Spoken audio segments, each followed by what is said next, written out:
Hi everyone, and thank you for joining us today. My name is Eric. I'm the account manager for Connecting Up in TechSoup New Zealand.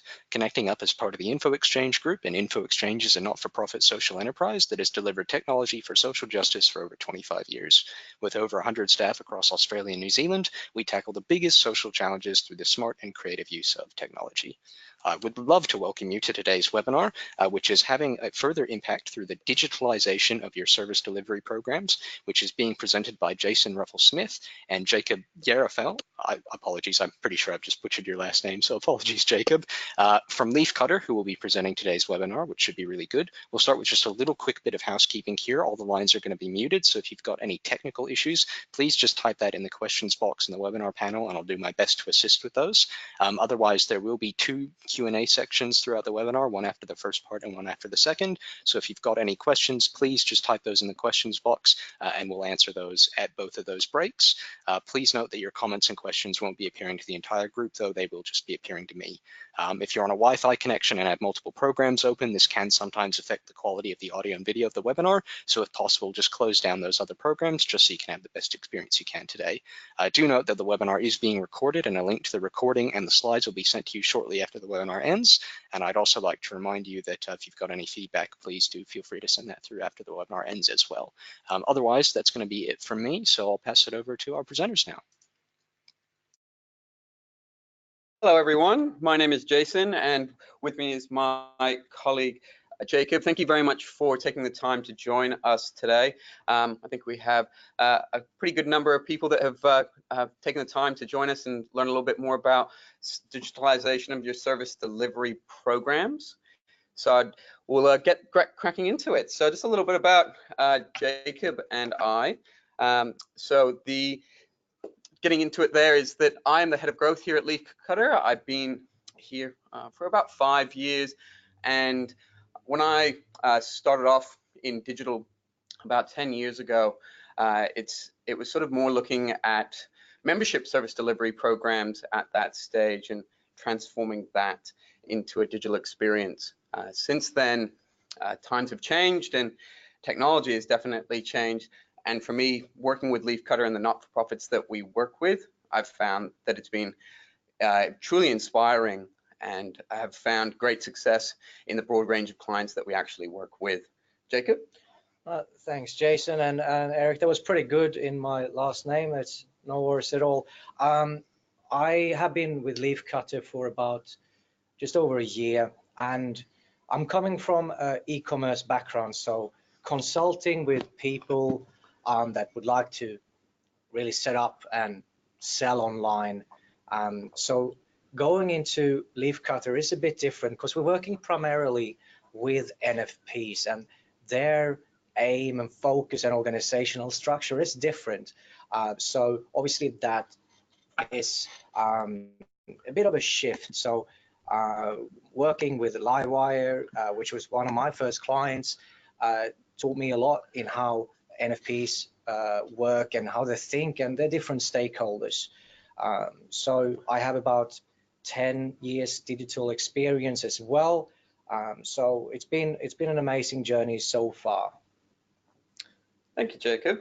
As Jacob mentioned, there are two things that we will be talking about today as far as case studies are concerned. Jacob will be talking about his experience with our development of the Livewire platform, and I'll be talking to a completely different platform, which is Cancer Advisor, which is a Redkite powered platform. Both of them offer service delivery in completely different ways. One is more based on community and the other is more based on information. But it's definitely something that we are very proud of, two programs that we've been involved in for many years now, and they've gone from strength to strength. So we're very happy and proud to be presenting those today. But before we go into those case studies, there's actually going to be a little bit of background information that we're going to give you on Leafcutter, as well as a little bit of background information on the process when considering digitizing your service delivery programs. It's not something that you should jump into. It's nothing for the faint-hearted. It does really require a plan, not just for the short term, but also for the long term. So we'll go through those in a little bit more detail. Before we jump into the case studies, sort of in the second half of the presentation, there will be sort of an opportunity to do a bit of a Q&A after we talk about the process. So that if there's any questions that have come through the process presentation, or if you need any, clarity on any of the points that we've raised, please feel free to just shoot them through in the question box. All right, a little bit about Leafcutter. Leafcutter has been around for about 8 years as a digital agency. We started off like many digital agencies do, a bit of everything and anything under the sun. There probably wasn't a project that we wouldn't take, and that obviously led to some great growth, but also a few challenges along the way. One of the opportunities that we got early on was to be able to help RSPCA with one of their digital strategies. And from that, it was sort of a touch point into the not-for-profit sector. From there, we managed to work with a few other not-for-profits, and that really helped us, I guess, get a little bit more understanding about the challenges faced in the not-for-profit area, but also uncovered, I guess, an underlying passion that we have for trying to make a difference through technology. And that's something as an underlying value that's here at Leafcutter through all of the team members that we have. So for the past 3 years, we've now actually been solely focused on the not-for-profit sector, helping them, deliver lots of different types of technologies, including service delivery programs, but also fundraising, information, marketing websites, landing pages, lead acquisition. And you don't have to worry about reading all of this information on the slide in front of you. As Eric said, you will get a copy of this towards the end. Two of the things that we sort of, I guess, silo our business into and helping not-for-profits is, one, helping them succeed online. That might come in the form of marketing websites or lead acquisition campaigns, anything that has that sort of digital engagement piece for the end user, and is very conversion focused in a lot of ways. The second is run smarter, and this one is probably an area that we're extremely passionate about. We have a lot of expertise in, and it comes down to things such as integrations. Integrations between your email marketing tools and your CRM, integration between your website and your CRM, trying to create that single source of truth for your organization when it comes to how you acquire, store, and engage with data in the digital space. Another thing that we do quite a lot of outside of the sort of the CRM integration space is also looking at what are the analog processes that an organization has. And in a lot of cases, this does apply to service delivery because a lot of organizations have struggled or not had a strategy in place to take their service delivery online. So we try and help them look at some of those analog processes and then see where that can be digitized, and primarily also where it can be automated, so that the systems and tools that you use are actually working for you while you sleep, that the data is being arranged and stored in a secure but organized way, so that you can extract insights out of it and also lead to better efficiencies down the track, or potentially right away. As I mentioned, Leafcutter has been working with a large number of not-for-profits, and just on your screen here is a few examples of the not-for-profits we've been working with. We're exceptionally proud to be working in this space and helping deliver so much value through technology. We do appreciate that there's limited resources, capacities, and budgets in a lot of the not-for-profits that we work with, but our aim is to try and help make a difference through technology. Really find the areas which are not just the low-hanging sort of opportunities for the not-for-profit, but also to help drive conversion and get some great results without having to expend too much budget. So just a quick overview. All right, so as I mentioned at the beginning, we're going to be looking at the digitalization of service delivery programs, and that needs to start somewhere. It needs to start with a type of process. So the big thing to think about when undertaking a digitalization, digital transformation, you might call it by a few other names, of your service delivery programs is you need to figure out where to start. And like for many, that might start with a directive from the board, from the executive management that our existing service delivery needs to be taken online. We need to have better efficiencies. We need to understand our investment. We need to do better tracking. How can we have further engagement and further reach? So there's lots of places of where to start, and commonly we come across a large number of organizations which are in that dilemma of, I have this service delivery program, but I have no idea where to start. I've been given a grant budget of hundreds of thousands of dollars, but again, I don't know where to start.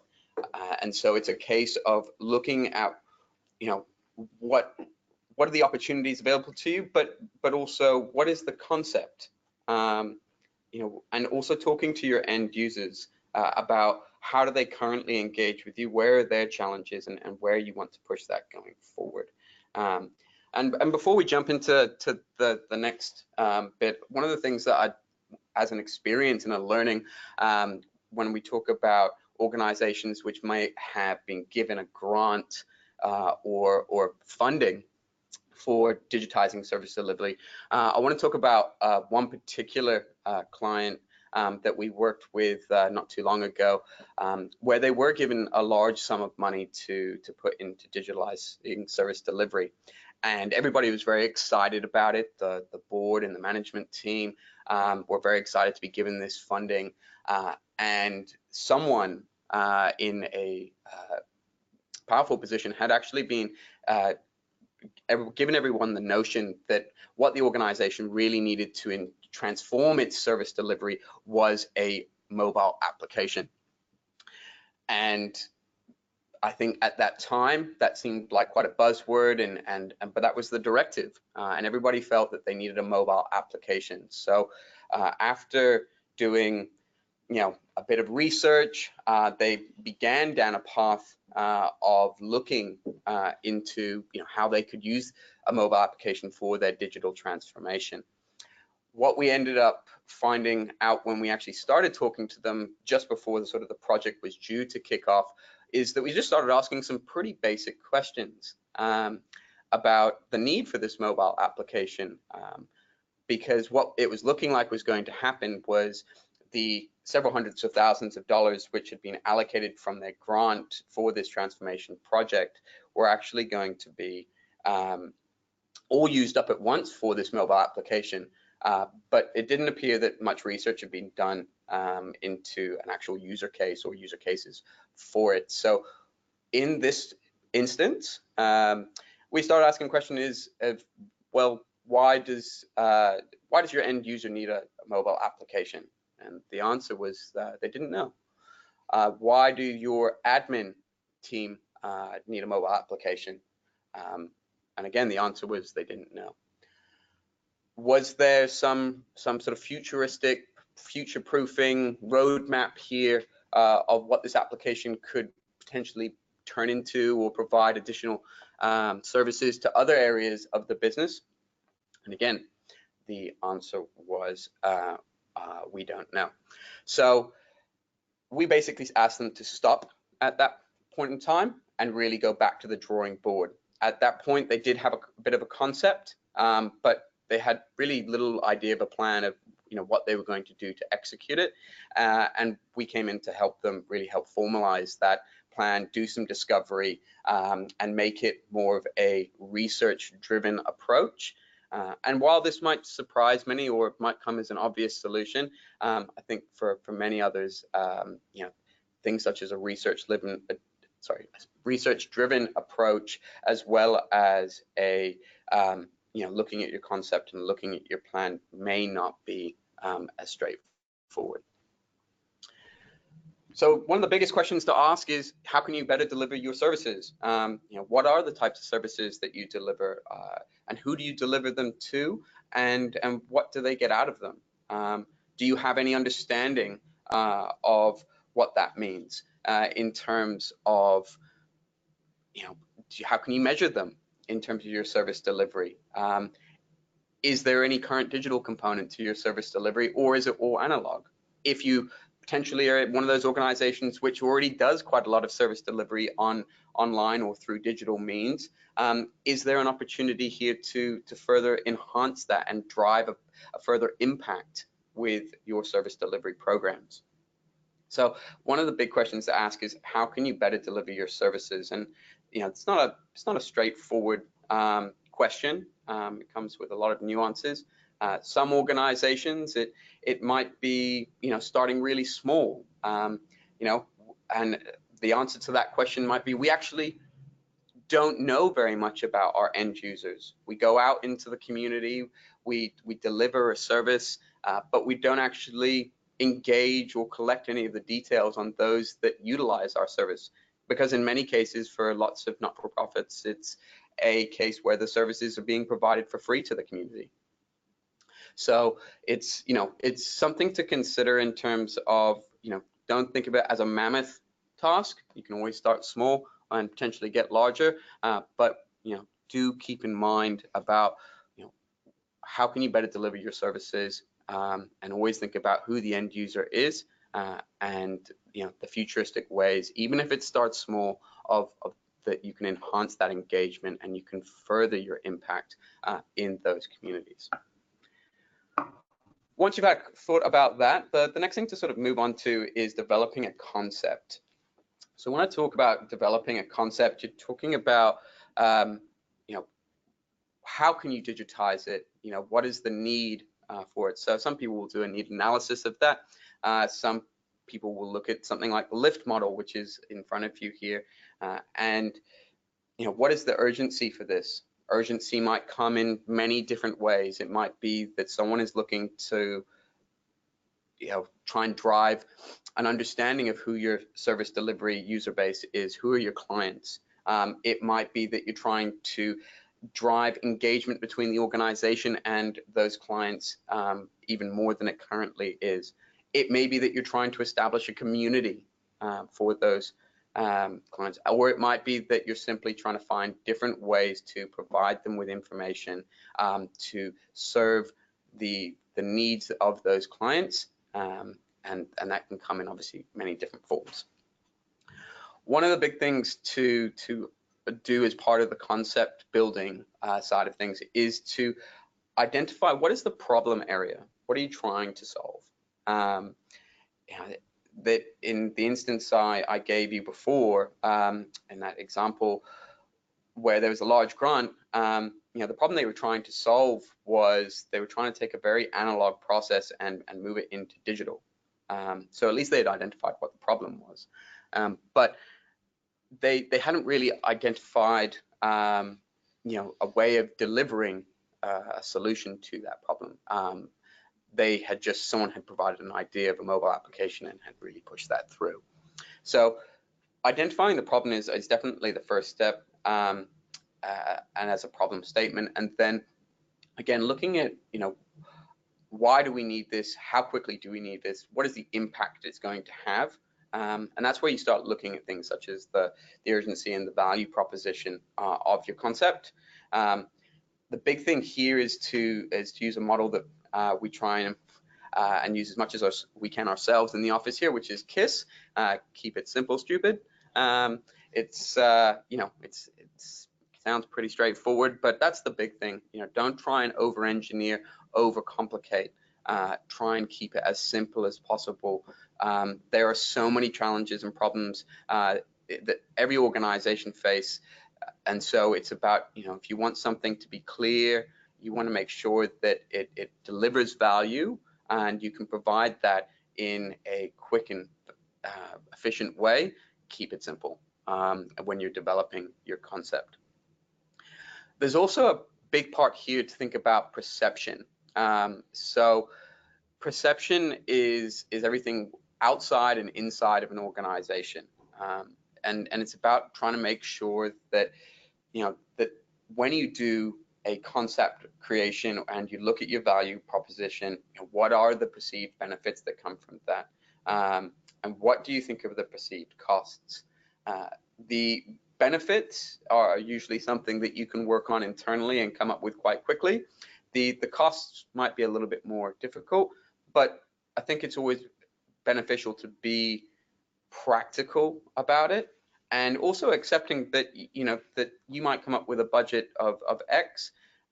The required budget might be higher than that, but then you can start looking at different ways of delivery, such as prototyping, proof of concept, and minimal viable product, which we'll come to in a little bit. So those are things to think about when it comes to the concept creation. Internal alignment. This is something that, again, sounds relatively straightforward, but there are so many projects that we've been part of where there may have not been as clear of an internal alignment as there could have been, or there should have been, and that created uncertainty for both the project as well as for the impact that the tool or the service delivery through that digital platform was going to be able to achieve. We're not just talking about budget. We're not talking about who's got the best idea here. We're talking about making sure that when you look at digitizing your online service delivery, or really any project for that matter, that there is internal buy-in. Everybody is kept across it, and that there are expectations which are set in terms of the return that that project is going to deliver for the organization. That might be something such as delivering X number more services to X number more people, or it might simply be a case of we're able to save money in this particular area by investing here, and the return on that investment will be seen in 2 to 3 years' time. So there's a lot to be said about having that internal alignment. It's extremely important, and if everybody is on the same page and there's some expectations which are set at the beginning, during, and post the implementation of your service delivery program or other project, it will do a lot towards the success of that project. And again, I can't stress this one enough, because it's certainly something that's extremely important, and the sooner you can engage your internal stakeholders, no matter who they be, as far as the project delivery is concerned, even at that concept stage, that's extremely important. Another thing to talk about when you're looking at service delivery and the process of digitizing it is there needs to be a short-term and a long-term plan. In many cases, the concept may change. You might come up with an initial concept and an initial idea. Take the mobile application I talked about earlier, for example, where that concept was to deliver service delivery through a mobile app. We didn't end up building a mobile app, interestingly enough. We built a web application, and that was based on a lot of user testing and interviews and many other user experience processes that we undertake to be able to get an understanding of what the actual need was for the end user, which was both an internal stakeholder as well as a client. So looking at those things is, say, making sure that there's a short-term and a long-term plan, and your long-term plan does need to be able to be agile in some ways. It does need to be able to be flexible to change depending on what the outcomes of the initial milestones of the project were. But I say, having it in place provides some clarity. It provides a bit of a roadmap, not just from timelines perspective, but also that expectation management, which I talked about when you're engaging with internal stakeholders. Also looking at things such as your budgets.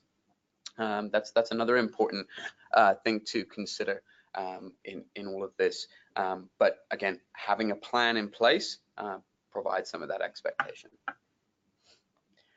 Talking about budgets, we have investment commitment. I think this is a very, very difficult conversation to have. As I say, we've been working with not-for-profits for quite some time now, and we certainly recognize the struggles and some of the difficulties there are in setting longer term, potentially multi-year budgets, especially for those that really work on a financial year-to-year budget. Some of these programs might come out of CapEx, but in a lot of cases, they'll come out of a yearly budget. So planning for them and having that investment commitment might be difficult, but it's extremely important. You might say, okay, we're going to deliver this part of the project now, then what's going to happen after it? What resources do you need? Not just the platform itself, but what resources do you need to be able to maintain the platform, to be able to continue driving growth into that platform, and to be able to service your end users. So depending on the aims of the project, it might be to try and cut down on headcount, which is fine. So what investment are you going to put into making sure that whatever headcount you might be removing, that you're also ensuring that some investment is going into continuing the automation and innovation of the platform. In other areas, you might be looking at in expanding the reach of the platform. So on one hand, you've decided to build a platform, but actually, how are you going to get it to market? And what is the investment that has been allocated to that? Which is another very important point to consider here. Next, and let's say we've got our plan and we've got our budget and we've got our internal alignment. Who's going to run it?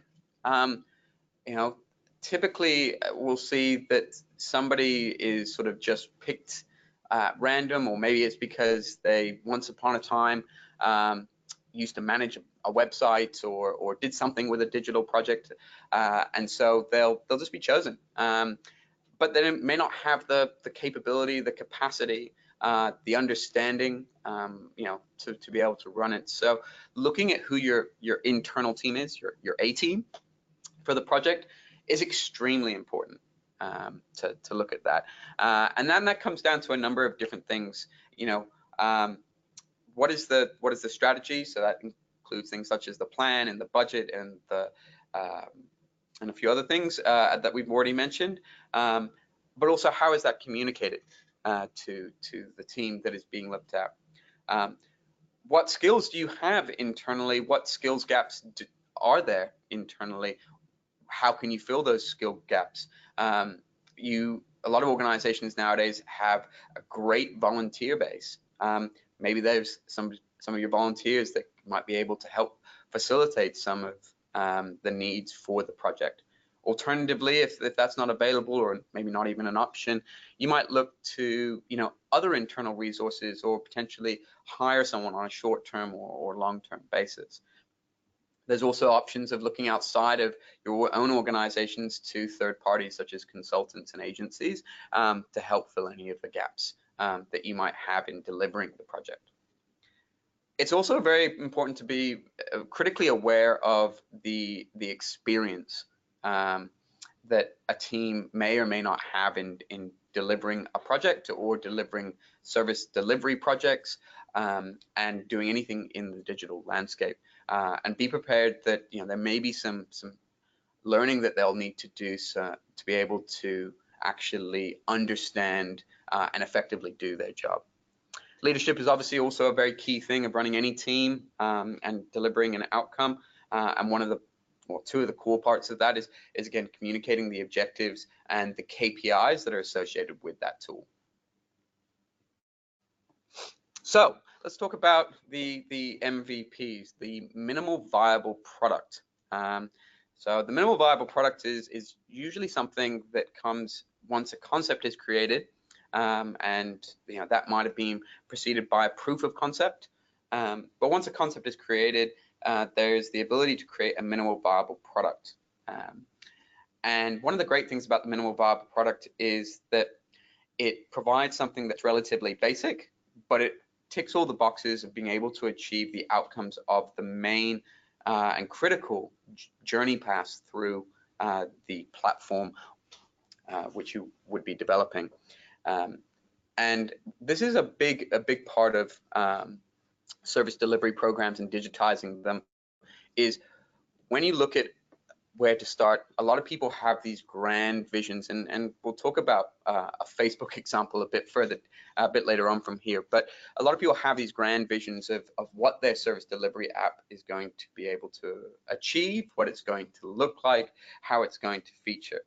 And something that we hear quite often is, well, Google does it, so why can't we? And it's always an interesting conversation explaining that obviously Google's budget may be a little bit bigger. They might have a few more resources, and they might be able to do a little bit more. So keep that in mind whenever you're looking at doing a new project in an area that you may not have a completely clear path to what the end point is, but you at least understand where you're going to go, and I say be prepared to compromise. I think that's a very big word. It's a difficult word to accept, but be prepared to compromise, because as the example shows here, you can aim to build a car, and maybe that's where you want to go. But what happens if you get sort of halfway along the process and you realize that a car wasn't actually what was needed? Coming back to the mobile app example I used, had they built a mobile app from start to finish without doing a lot of the testing and validation of the concept through a minimal viable product approach, they would have ended up with a very expensive but really unusable mobile application, which would have been a very unfortunate use of the funds that had been allocated to the project. So be prepared with that sort of second example to change things along the way. Start with something simple like a skateboard, and then upgrade a little bit and see where you get to, and have that peace of mind that you do have the ability to change and switch depending on what the data and the outcomes tell you. This is a typical project plan for those that may have not or process that, for those that may not be aware, in terms of how you start and where you end. Just a few things to call out here. Any project, the most important parts are at the beginning of the project, that research, that discovery, that requirement stage. Make sure you understand it. Make sure you really are across what it is going to be ultimately delivered, and when you can expect that to be delivered. What are the milestones? And hold people accountable to it. Because if you don't know what you're eventually going to get, and it's not in black and white, and it's not clear, it makes it very difficult to have a plan to stick to and a solid baseline to deliver on, both for your internal team as well as for any external providers that you might be engaging. So spend the time of getting that research and that discovery and those requirements really in place. Another thing to call out here is use data, as much as possible. It will be critical in both your research and your discovery phase, as well as in your validation stage, as well as for looking at further enhancements and investment into a platform. So make sure there's a way of tracking data, keeping data, and being able to report on data. Other key considerations to keep in mind here of projects. Those are just a few call outs. Projects have lots of different areas to see. Navigation and user flow, one of the bigger sort of bubbles there, is one that I will call out. Again, that's just looking at how users are actually going to go through the process. How are they going to engage with you at the outset, and how are you going to enable them to continue to engage with you, which is probably more of a challenge than maybe that initial engagement. How do you make sure that you don't have any attrition, and that you keep your retention as high as possible. Accessibility standards is another big area and becoming even larger in the not-for-profit space, especially when it comes to service delivery. Looking at those accessibility standards, whether that's WCAG 2.1 and either the A, AA, or AAA ratings that you might be going for. Look at that inwardly as an organization. What is your commitment to those accessibility standards? And also, what are your users requiring from you to be able to get that accessibility that you need? So I say, look at those points as well.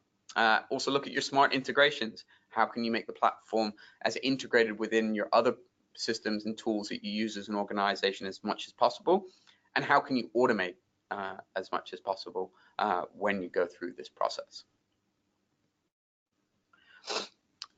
Another big one, as I mentioned before, is that analytics and reporting.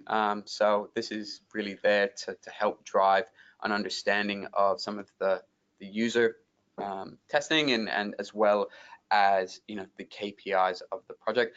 These are some very typical digital implementations. Google Analytics for capturing sessions and user actions and behaviors on the site. Tag Manager enabling you to be able to capture events and conversions. Hotjar, for those of you that don't know, which is a heat mapping, screen recording, and survey tool, enables you at the click of a button to really have an amazing understanding visually of what users are doing on your website, how they're interacting, and it provides some great other tools to be able to get feedback and surveys on how their experience was on the website. There is a big difference between getting what we call quantitative feedback, which is in a lot of cases what Google Analytics delivers, versus qualitative feedback, which is running surveys and asking your users about their experience and trying to understand what their intent was. Google Analytics will show you that there was an intent to maybe do something on your platform, but the purpose of Hotjar and of surveys in particular is to be able to clarify and qualify whether or not they were actually able to achieve their original intent. I'll kind of go through this very quickly, but it is something to be aware of from a technical perspective when you're digitizing your service delivery programs or projects in general, is that there will be some architecture from a technology perspective required. You may not need to be a tech whiz or understand this fully, but it is a part of the process. And again, it might be also part of the plan in terms of how things evolve and where different parts of technology comes into play. You might start in the MVP stage with something very basic, and there's nothing wrong with that while you continue to prove that the concept is validated and that you can attract maybe further investment to continue the rollout of the platform. But once you do consider the rollout of the platform, do consider what your options are in making sure that it is a scalable, secure resource that enables you to have further integrations into things such as your CRM. Another relatively boring, but as I'm sure everybody's seen in the news these days, you can't go by a week without seeing someone's database or etc. being hacked. Make sure that your system is secure. Don't skimp on those types of security checks, the monitoring that's in place. Make sure it's locked down. In a lot of cases, you might want to engage a third-party provider to the organization that built your platform to ensure that it is locked down as much as it can be. Have that peace of mind in place. While there are so many different applications on the internet, you don't want to be the application that ends up in the news. So while you may not understand it fully, don't skimp on this. Put the time in and put the budget aside to make sure that you are operating a very secure environment. Another thing to look at as part of your ongoing service delivery digitization process is, what is your test and learn strategy? Do you have one? Are you looking at something like the PI framework? Are you looking at, what are the types of experiments you're going to run? And how are you going to run them? And do you have the ability internally to be able to analyze them? And this doesn't need to be something that's massive. It's something that you continue to chip away at. Don't feel like you have to have a whole team dedicated to just testing and learning. But make sure that you have it as a consideration, because you need to continue to understand why your platform works and why it doesn't work. Where are the challenges? Where does the further enhancement need to go? Where do you need to prioritize that? And how much of an impact are you having? And just continue to go through that process to really analyze your overall results. The last thing here is promote. You know, with any service delivery platform, you want to make sure that you, once you've built it, you have a great way of promoting it. You know, we use this expression is that while we might be able to build someone a really, really great house or digital platform, if there's no road to that house, i.e. no marketing plan, strategy, or way of execution, how is that going to be achieved? You know, how are you going to achieve success and get people working with your platform and pushing that impact that you want to have through those platforms? And last but not least, before I hand over to Jacob, is really talking about, you know, the road not taken. One of the things that I cannot state enough is that, you know, there is a real big part here of looking at, you might go down one aim and things may change. You might find that the original concept that you had becomes invalidated, and that's not a bad thing. Just know that when you started doing your conception and you did your planning, that you have decided, you put in place some contingencies that enable you to pivot fast enough so that your whole budget is potentially not committed to that. And that also means working with partners and internal stakeholders to ensure that, again, you're evaluating the success of your platform and making changes and tweaks as you need to, as well as communicating that very clearly. So don't be afraid of maybe going down a particular way that you can't actually come back from. That will be hopefully sorted out when you do your planning. All right, Jacob, talk to us a little bit about Livewire. What is Livewire? You might. Hi, Jacob. Actually, before we get started, I'm going to rudely interrupt.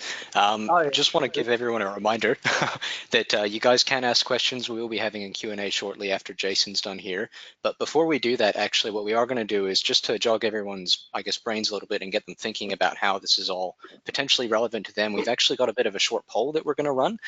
So I'm going to launch the poll now before we jump into the case studies and give everyone just a minute or so to answer. And once we've got all those done, I'll just relay that to both of you, Jacob and Jason, just so you know what the results are, and then we can sort of frame our thinking here. So if everyone will just pay attention to their screens, I've just launched the poll there. So if all the attendees, if you guys would just like to select your answer really quickly here, I'll leave this poll open for just a minute, and then once we've got the results, we'll make sure that that's closed. So thank you very much, guys. Thanks, Eric.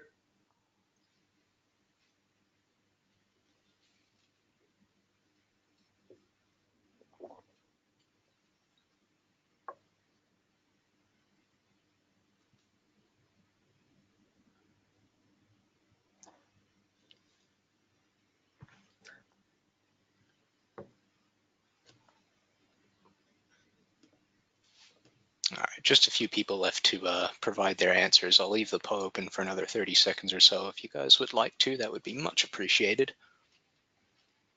Thank you. And we did get all the results. Excellent. I'm going to close the poll now. So in terms of the results that we got for everyone's information, 25% of the attendees today here seem to be in the fundraising, digital, or marketing manager space. 50% are coordinators of some form, whether that be digital, fundraising, or marketing, and 25% have voted other. The excellent nebulous category that can be.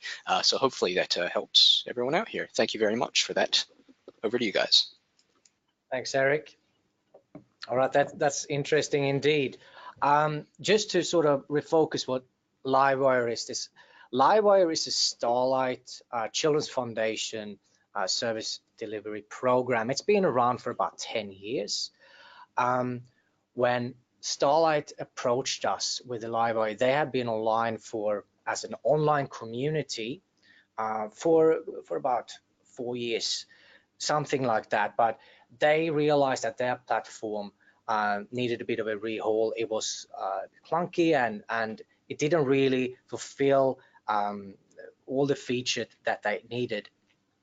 So the platform itself is aimed towards sick children in Australia and New Zealand aged 10 to 20. So they share a common ground where they have a hospital experience and where they then can connect with each other wherever they might be in Australia or New Zealand and talk amongst each other and share their experience in a hospital, but also their interest and what they like in everyday life.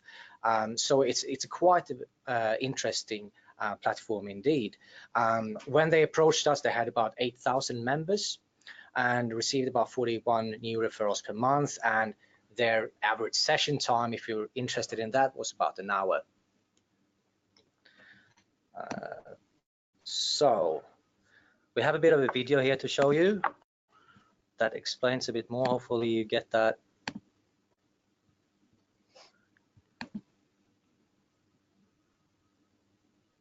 Going. Hey, and welcome to Livewire, the online community for young people aged 12 to 20 who are living with serious illness or disability and their siblings. If you want to sign up for Livewire, head to the registration page and fill out a few quick and easy questions about yourself. So now that you're signed up, you can join groups with people who have similar interests. You can chat to other people in the same situation. There are articles and have a lot of fun. Livewire is a super safe site. Everyone's really relaxed and nice, and teenagers who just get it. Joining the Livewire community is super easy. All you have to do is click on the Join Now link and we'll see you soon. If you need any help, email livewire@starlight.org.au or talk to a chat host online. See you soon. Fantastic. So that gave you a bit more of a visual experience of what Livewire can be and what they deliver. The number one concern that we had and Livewire had was the foundation of a secure platform. As we're speaking about the users being primarily young children and young adults, we wanted to ensure that their identity and their personal information was kept within a secure server, so it didn't leak in any way. And there has been a foundation where they need to feel secure that they're speaking with some sort of anonymity, but still being able to share their stories. We could, in some places, be quite personal.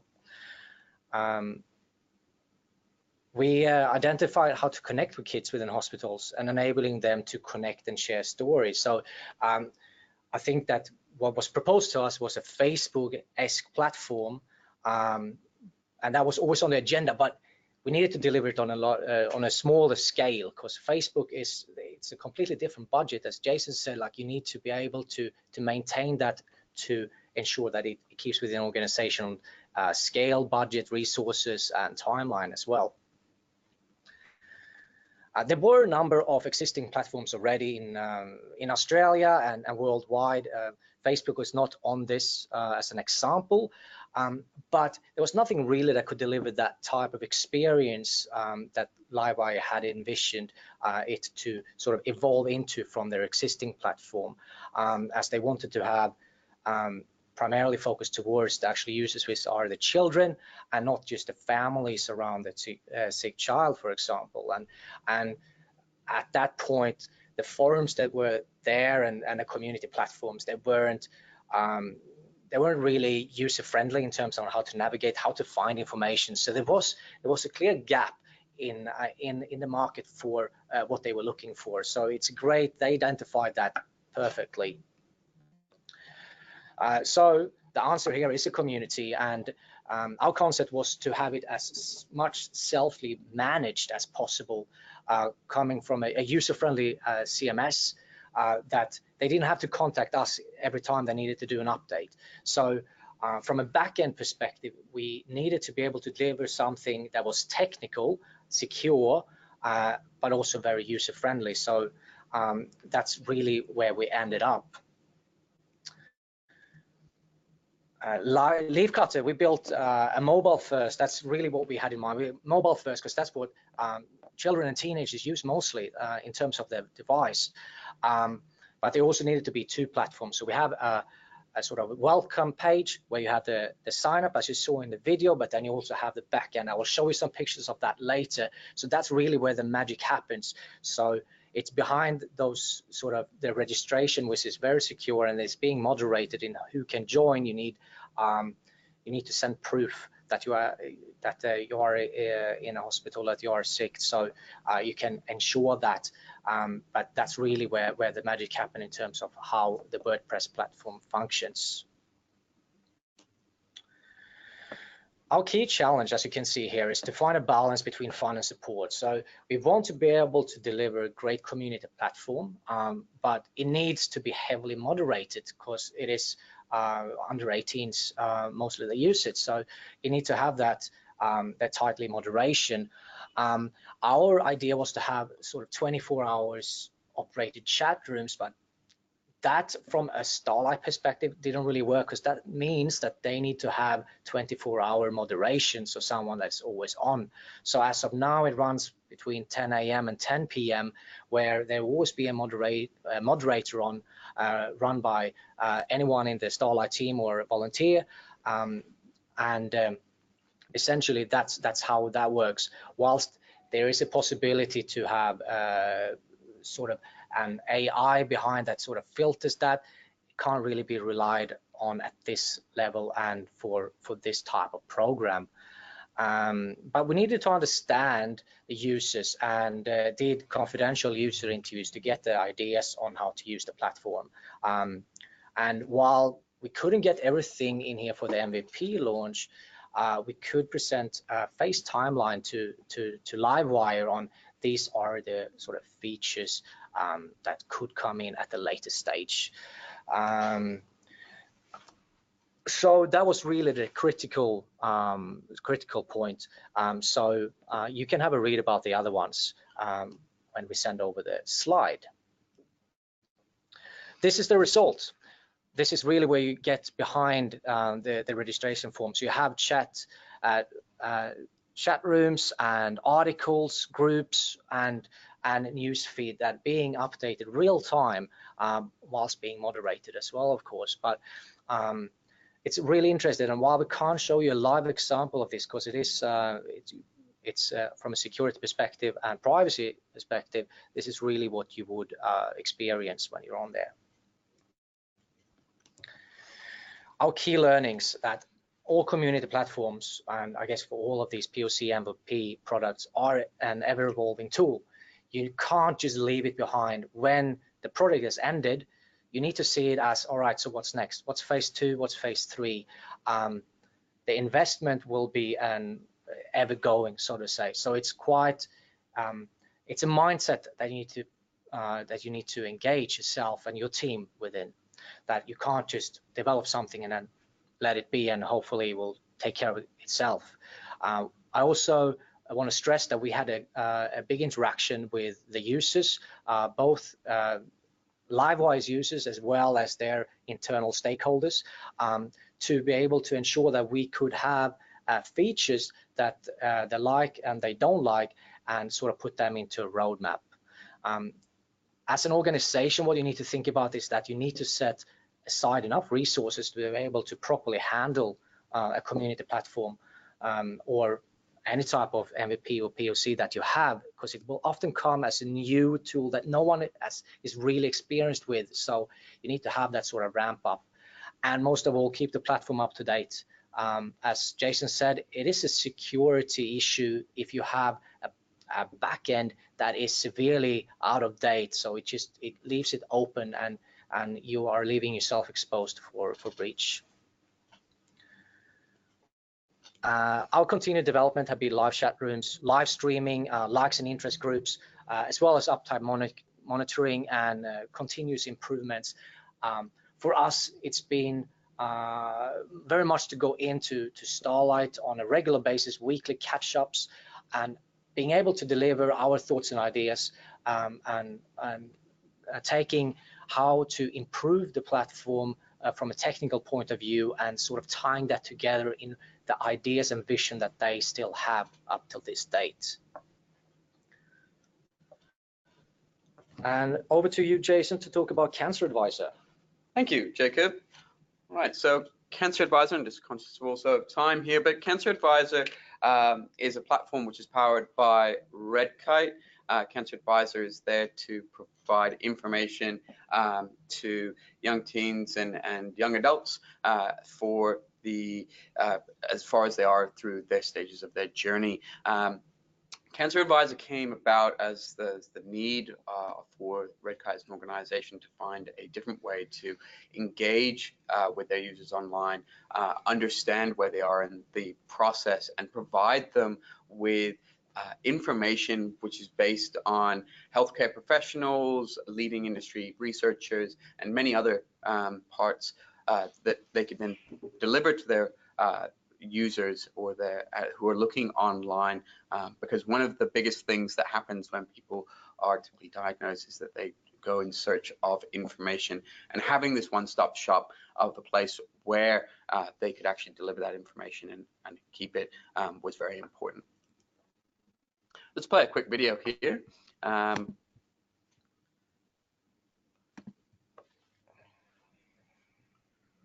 Hopefully.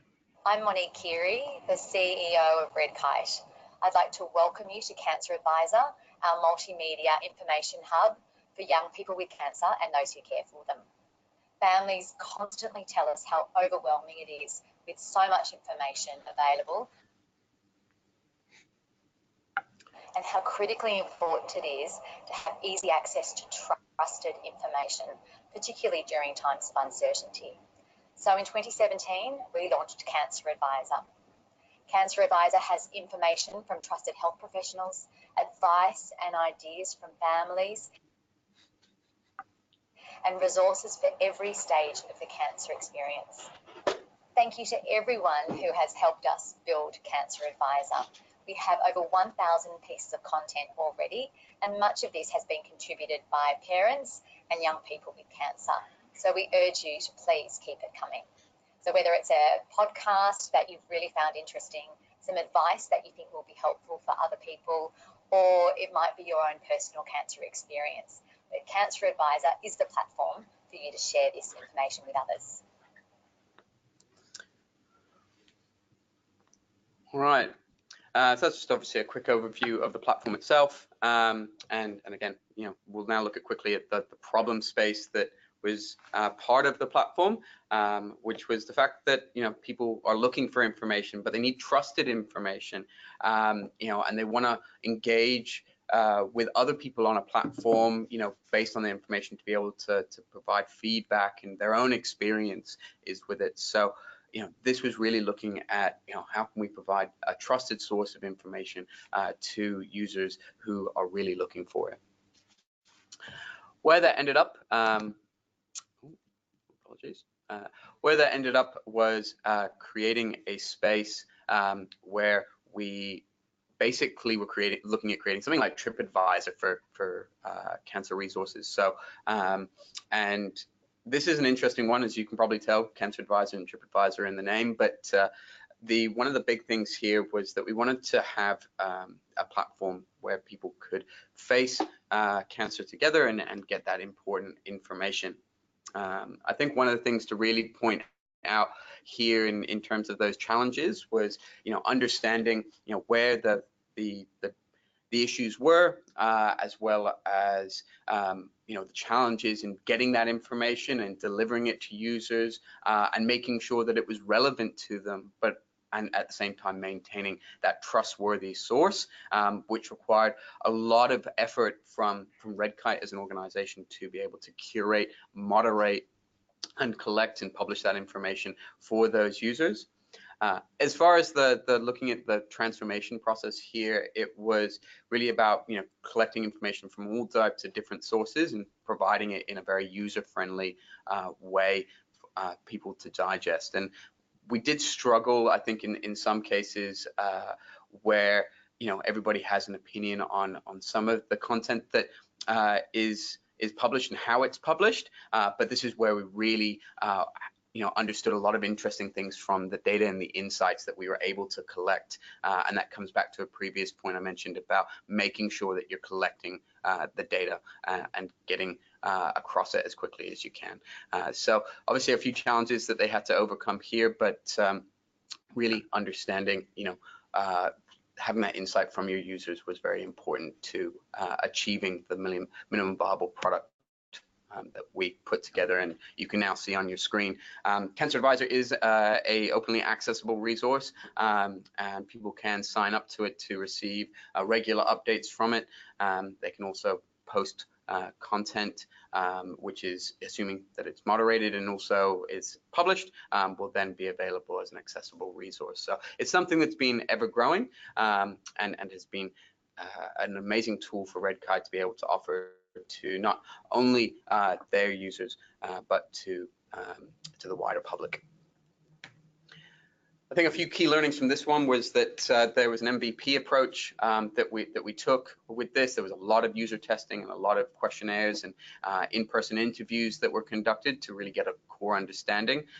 One of the things is that at different points of any project, you might find yourself sort of getting caught up in certain details more than others, and it's important that with anything we focus on the MVP to ensure that those critical paths and those critical user journeys are what you're focusing on. Be prepared to change. We talked about this, the road on not taken. As I said at the beginning, we were looking at the TripAdvisor for cancer information, and that's certainly still something that's on the roadmap to achieve. But the reality is that some of these things, you don't achieve TripAdvisor overnight. So we actually engaged in doing that minimal viable product approach, and then also how we then rolled out future enhancements through the use of sprints. There were also some limitations in terms of how fast we could develop this, and also content curation takes a lot of time. So with any of these projects, as I said at the beginning, have that plan in place, have the team in place, understand the gaps and what limitations you might have, because that will play a part at some point in the project. And if you've done what you can to mitigate it upfront, that's very important. And lastly, the tracking and data made a huge difference and continues to make a huge difference. We engage with the Cancer Advisor team on a regular basis to give them a health check report of how the platform is performing and where they're mapping towards certain objectives and overall KPIs, and so that we can make decisions based on data rather than on what someone might think. And so it's not subjective; it's based on real analysis and data points. Last thing I'll point out here, and I mentioned this earlier about having that promotion and that marketing strategy, we did actually help the Cancer Advisor team put together their own marketing strategy and some of the execution for it. It is a big thing to consider when you're looking at your service delivery programs of how you're going to drive engagement and awareness of the platform to ultimately lead to some type of conversion. So, again, that will be across many different things, but digital marketing is a very great way of achieving return on investment without a huge amount of budget. And for those of you that know about things such as ad grants, you'll be able to use those types of channels for that as well. All right, any questions? I know that we've run a few minutes over time here, but happy to answer any questions that may have come through, Eric. Fantastic. Well, we don't have any questions at the moment, so what I might do is I might give people a bit of an opportunity now to think of some if they've got any while I do the outro here. So with that in mind, look, thank you very much, Jason and Jacob, for presenting today, and thank you everyone for joining us. We hope you did manage to learn a lot from this presentation, and that if you've got any questions that do come to mind after this webinar and after this opportunity here, feel free to send those through to events@connectingup.org, and we'll connect with Jason and Jacob and see if we can handle those offline. Likewise, if you've got any feedback, that's the place to send it to. So that email address again is events@connectingup.org. Don't forget the recording and the slides will be available, should be later this week. So keep an eye out on your inbox. That will be emailed up to you. The recording should also be available on the website. Thanks again for being with us, everyone. And thanks again, Jason and Jacob, for presenting. Enjoy your day, everybody. Jason, Jacob, any last words from you? No, nothing from us. I think thank you very much again for everyone for your time, Eric, and Connecting Up for putting this together and giving us the opportunity. And as Eric said, if there are any follow-on questions that you'd like to talk about, please feel free just to reach out to us directly. Yeah. Fantastic. All right, thanks, guys. Well, it looks like we didn't get any questions through there, so I will end the webinar now. Like I said, thank you all, everyone, again. Have a fantastic day, and we hope to catch you all next time. Have a good one. Thank you.